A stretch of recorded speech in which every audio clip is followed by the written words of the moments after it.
नमस्कार, अभिवादन। मैं हूं रमाशंकर राय आपके समक्ष। आज 16 अप्रैल 2022 है।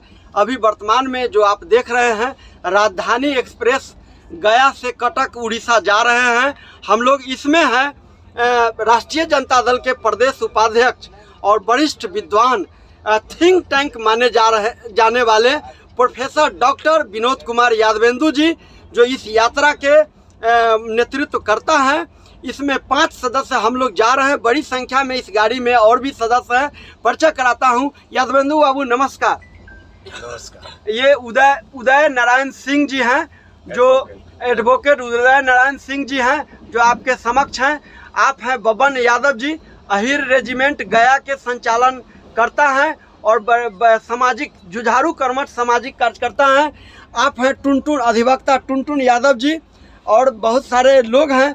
मैं बात करता हूं बोचहा विधानसभा निर्वाचन क्षेत्र मुजफ्फरपुर 91 जो अनुसूचित जाति है, उस पर पूरे बिहार में बहुत सारी सभी राजनीतिक पार्टियों का नज़र है और वहां अभी 14 राउंड का अब तक चुनाव हो गया है। यादवेंदु बाबू जो राष्ट्रीय जनता दल के वरिष्ठ नेता है, थिंक टैंक है, इस पूरे चुनाव प्रचार का क्या प्रभाव पड़ेगा बिहार के राजनीति में, उस पर इनके विचार को लेते हैं। यादवेंदु बाबू नमस्कार। नमस्कार। बोचहा विधानसभा में जो जनता का रिजल्ट भारी बहुमत के साथ आ रही है, इस पर सामाजिक इम्पैक्ट क्या पड़ने वाला है राष्ट्रीय जनता दल पर या बिहार के जनता पर, आप पूरी बात हमारे दर्शकों को बताएंगे। निश्चित रूप से बोचहा उपचुनाव में राष्ट्रीय जनता दल की बहुत बड़ी जीत होने जा रही है और अब समाज के कमजोर वर्ग के लोग, दलित वर्ग के लोग, पिछड़े वर्ग के लोग और समतामूलक समाज में विश्वास करने वाले लोगों के सहयोग से ये राष्ट्रीय जनता दल की अपार बहुमत से लगभग 30,000 के आसपास वोटों के से ये चुनाव जीतने जा रही है। चूंकि अब इन लोगों का तिलिस्मिक खत्म हो रहा है भारतीय जनता पार्टी के समाज के कमजोर वर्ग को। और एक बहुत बड़ा ये भी फैक्टर है कि मुकेश साहनी जी को जिस तरह से उपेक्षित करके और दूध की मक्खी की तरह निकाल के फेंकने का काम किया, इससे इस मर्माहत होकर और खास करके उत्तर बिहार में मल्लाह निषाद जाति के लोगों को जो धक्का लगा है, वो भी एक इसमें फैक्टर दिखाई दे रहा है। और सामाजिक न्याय और धर्मनिरपेक्षता की ताकत को माननीय तेजस्वी प्रसाद यादव ने जिस मजबूती से रखने का काम और रख रहे हैं, वो काफ़ी प्रशंसनीय है, सराहनीय है। सर, कहा जा रहा है कि रामविलास पासवान जी का जो प्रतिमा है और बाबा साहब अम्बेडकर जी का प्रतिमा, जो उनका दिल्ली में जो कमरा जिस तरह से खाली कराया गया, उसका भी इस चुनाव पर प्रभाव पड़ा है।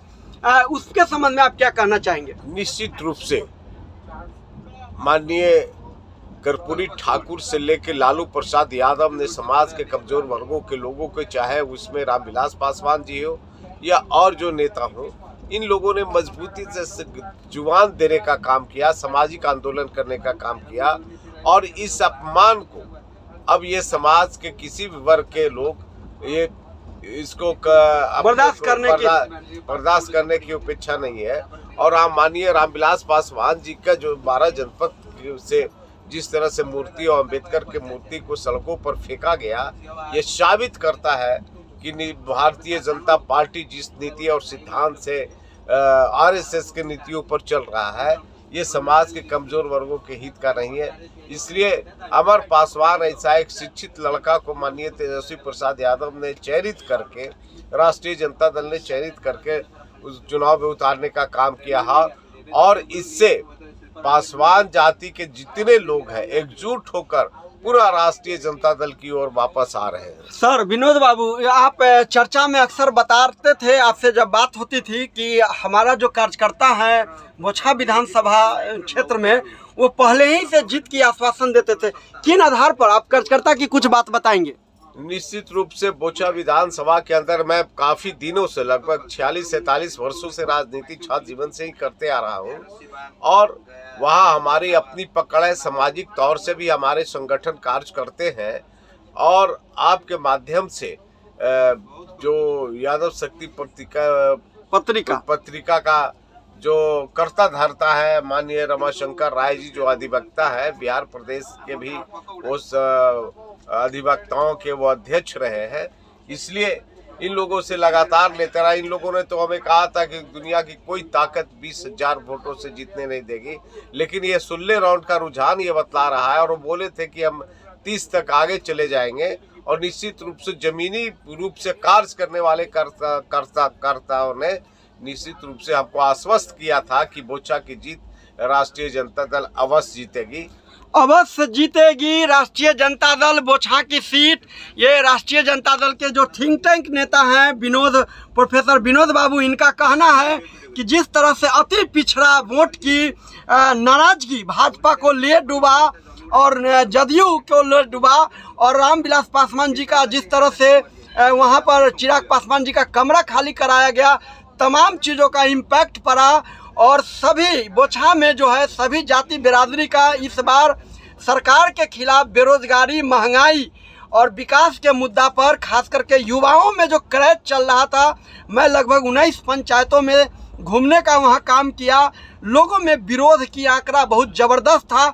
बरमर्सी समाज के जो यूथ हैं वे भी बहुत मजबूती से प्रतिकार कर रहे थे, अपने स्वाभिमान के लड़ रहे थे, स्वाभिमान की लड़ाई लड़ रहे थे। तो इन सभी चीज़ों का वहाँ पर साफ साफ तस्वीर देख रहा है। जो मेरे बातचीत की चर्चा में पूरे गारंटी के साथ बोला जा रहा था, अनुमान के आधार पर कि 20,000 लीडिंग जाएगा, लेकिन अब जो रुझान लग रहा है 14वें राउंड में ही 20,000 वोट पार कर गई है, यानी 30,000 प्लस होने जा रही है। ये एक इम्पैक्ट सामाजिक समीकरण है। समीकरण ये है तेजस्वी जी का जो A to Z फार्मूला है, लगता है बोझा में चलेगा, लेकिन इसको भूलना नहीं चाहिए। मुकेश सहनी का अपमानित करके पार्टी से निकाला जाना, मलाह वोट जिस तरह से इस बार आग बबूला था, उसका इस पर ज़्यादा असर पड़ा है। मैं परिचित कराता हूँ, विद्वान हैं उदय चंद्र यादव जी हैं, उदय नारायण सिंह जी हैं।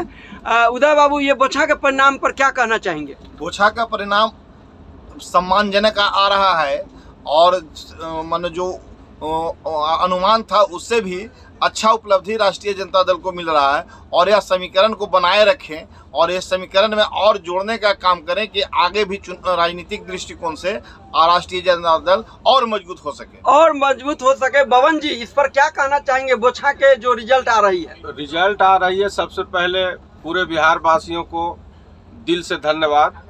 और वोटर ही नहीं, वहाँ सपोर्टर भी बहुत काम किए हैं, बहुत सारे लोग गए हैं और वहाँ जिताने का काम किए हैं। सबसे पहले तेजस्वी यादव जी और पूरे राष्ट्रीय जनता दल को परिवार को मैं बधाई देना चाहता हूँ।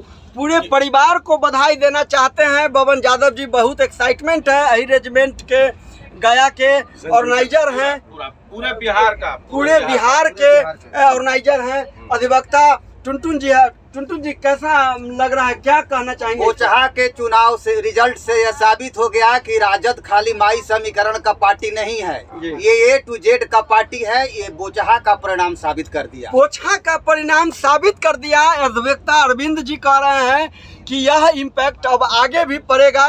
इस प्रकार से आप तमाम बिंदुओं को जब गहन छानबीन करते हैं तो इस चीज़ को बनाए रखने के लिए जो विद्वत जन है, जो जनता के मन में क्या चल रही है बात, उसको आगे भी कैसे बढ़ाए रखे, ये बहुत ज़रूरी है। और तेजस्वी जी जो कैडर कार्यकर्ता है, बूथ लेवल कमेटी को प्रशिक्षित करें, ऐसा लोगों का मानना है। और चर्चा वहाँ पर होती रहती है कि उस कैडराइज बेस जब तक संगठन नहीं होगा तो हवा आती रहती है और जाती रहती है। इन्हीं शब्दों के बीच आपको मैं बताऊं, गया में चढ़ा हूं इस राजधानी एक्सप्रेस में, जो बिहार झारखंड होकर के अभी पश्चिम बंगाल में आ गए हैं। धान की फर्स्ट राउंड तैयार हो गई है। आप देख रहे हैं ट्रेन जो है सनासन आगे बढ़ रही है और धान की फसल आप यहाँ देख रहे हैं कि बन गई है। और ये गाड़ी लगातार जंगल की से ही गुजरती हुई आगे बढ़ रही है। अब कुछ देर के बाद उड़ीसा में प्रवेश करेंगे। इन्हीं शब्दों के बीच हम आपको सभी लोगों को एक बार नमस्कार करते हैं। जय विज्ञान, जय संविधान, जय भारत। नमस्कार।